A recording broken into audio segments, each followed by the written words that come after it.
What is going on, YouTube? PPS here. Yes, I am here on a Saturday morning. Um, Interesting. Just decided to pop on today. So much action, so much stuff to get to that I'm very excited right now. It's about 7:30 here. Um, Went out last night, played a little bit of pool, shot some darts, had a couple beers, and I'm like, hey, it's such a big day tomorrow. I gotta drop another YouTube play. Rolling on a little bit of sleep here. Got to finish up my DFS lineups all morning here. Finish up locking up this card. It's gonna be massive here with UFC, college basketball, and obviously NFL. And not gonna have any NBA today. There's just not enough time in the day for it. Not enough money that I would like to throw that many units out. So got a few lock-ins. These were my favorite ones when I woke up. Obviously, I'm going to have one from the Pass the Prop show on here as well. I hope you guys have been tuning in, putting out crazy content over there. Hopefully, if you haven't and you watch these videos, go check it out. Always, if you don't want to watch the whole thing, which if you're not in there live, I understand.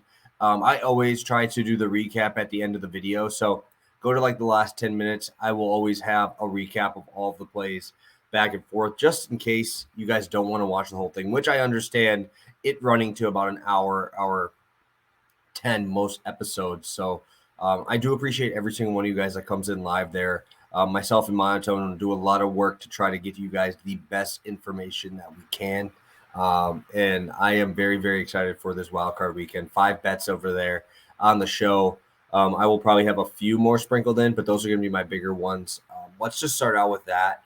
And then I'll get to my favorite college basketball play of this early slate because I really don't have a ton of lines on the late ones yet. So Hunter Renfrow, over 55.5 receiving yards. That's my only bet from the show that is today. I don't really have anything in the Buffalo game yet. Really cold there, about 5 degrees. So probably going to stay off that unless it's like a Josh Allen specific prop here. Like I said on the show, if you guys saw me there, I leaned the Bengals to not cover this game. I think that 5.5 points is a little bit disrespectful to this Raiders team. Should be a pretty nice day. I was expecting rain, so now it kind of leads me more into that close game type of atmosphere. I like Derek Carr. I know a lot of people don't, but I like him as a quarterback. And I also really like this front line. I like this line for the Raiders that is 10 times better than this offensive line for the Bengals. I think Max Crosby has a day. If you can bet defensive stats, I'd take him. Max Crosby is going to absolutely destroy this line. Obviously, not having to blitz is very big against this Bengals team where you have 2 absolute studs on the outside in T. Higgins and Jamar Chase. But I'm going to be rolling with Hunter Renfrow because I think this is that Cinderella type story, right? You have the Raiders coming in, new coach, obviously the Henry Ruggs incident, John Gruden getting out. And now we're getting this guy in his first playoff game off of this huge win. And I said this to Monotone on stream. If it was Chargers-Bengals, I'm taking Chargers and I'm taking the points because I'm taking -3 to -5 probably in that one. And the Raiders can do that exact same thing here to the Bengals, I think. If they can establish the run early, get that play action pass, Hunter Renfrow in a game here that obviously is a must-win game. The first time the meeting between these two teams, Renfrow was not the number one guy that he is now, right? We've had the Darren Waller injury that really has changed the outlook in Derek Carr's eyes and in everybody else's eyes that I think Hunter Renfrow has taken the number one spot here from Darren Waller. And maybe it's just because he's not fully healthy yet, but Hunter Renfrow is the safety blanket now. He's taken that over from Waller. He is the top-ranked wide receiver matchup here on PFF. Sitting at 97%, not even close. Number 2 is at 93. I think the Bengals do try to stop Josh Jacobs. Obviously, you saw what Jacobs did to the Chargers with 26 carries. I do expect this as a very nice buy low spot because of that first game and because Renfrow really hasn't been needed these last 2 games. The run game has really been the bread and butter of this team, but if they do fall behind, which the Raiders always find a way to do, Hunter Renfrow is going to be that guy to take this one over. I love Hunter Renfrow today at over 55.5 receiving yards. There's one Let's get to number 2, and I'm going to be rolling back with the same team. I'm rolling with VMI. I love these guys. Remember when I talked about them last time? They did lose my money. I do understand that they lost my plus money line. But if you guys watched that game, Mercer had a guy on their team shoot 8 or 9 for 9 to start the game from 3. They have not scored 95 points, and I think they said like 60 years. That is how well they shot the ball that game. I'm not making an excuse for myself. I'm not. I'm just saying that is such an anomaly.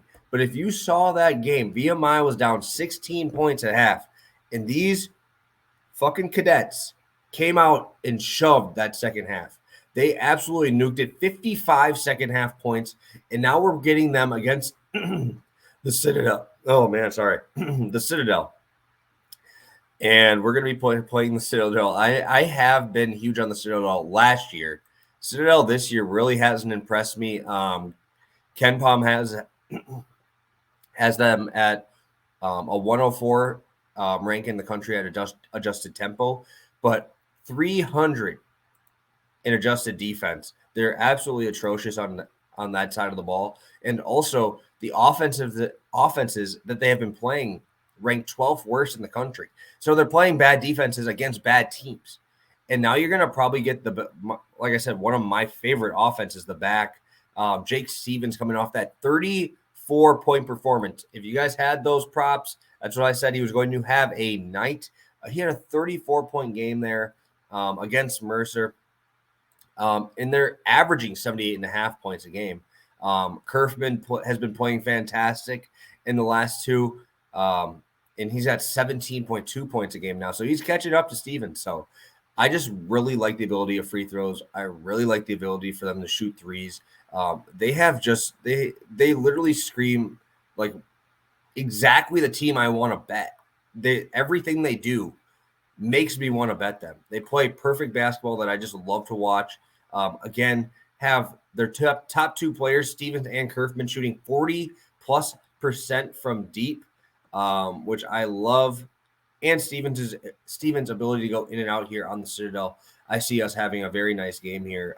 I really like the Citadel to give up a lot of points here. 1-point spread too, which I do really like. Hopefully we get into those late game fouls. I really like VMI money line too, but I'll take the better price here on the points. I think that this gets high scoring, and then I really don't have to worry about how the game ends. Just getting our points and getting out of there. Like I said, they're a great 3-point shooting team. They're a great free throw shooting team. They take care of the ball, and they play fast. That was one thing that I really didn't know coming into the season was BMI is a great pace team here, but they also rank 104 in the country in adjusted offense. So play good. They don't play good defense, which is why I'm not touching the money line. But that's why I think this game could get into that up and down old school Citadel that we're used to seeing instead of this year where they're a little bit slower.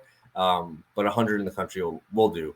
But I really like this game. I think this will be a very fun game to watch and a very fun game to bet. I believe it's an ESPN Plus game, so I will be watching this right up going into football. So 2 plays today, guys. Again, if you haven't watched Pass the Prop, go get those plays. That's 5 plays for you guys that we wanted to drop there. So starting out, Hunter Renfrow, over 55.5 receiving yards. VMI, team total over 79, 1.5 unit. I'm ready to go. I got a lot of units ready to blow out today, and I think we're going to make some big money. Again, my biggest thing to talk to you guys about Saturdays and Sundays is Vegas is going to make their money on people who think they can win 10 to 12 leg parlays, 6 to 8. We don't need parlays, guys. These are our bankroll builders. We got to hit these straights. And then maybe at the end or maybe to start your day, you make one. You make one of your favorite.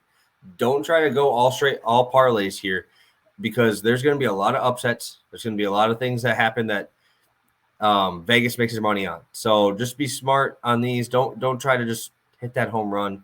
I know a lot of guys like to do that, and I really don't like to see people losing too much money on parlays with crazy odds. That would be great payouts, but very hard to hit, and that's where Vegas makes their money on all that. So thank you guys so much. You guys are the best. Pushing towards 1,000 subs now. So please, if you do like this video, please drop a like. That's all I ask. And if you're not a sub yet, might as well join, right? It's free. get all my videos, get all of our notifications for our podcast coming up. So appreciate you guys. Have a great Saturday. Have a great weekend. And hopefully if your team is in the playoffs, they pull out a W for you. So thank you guys.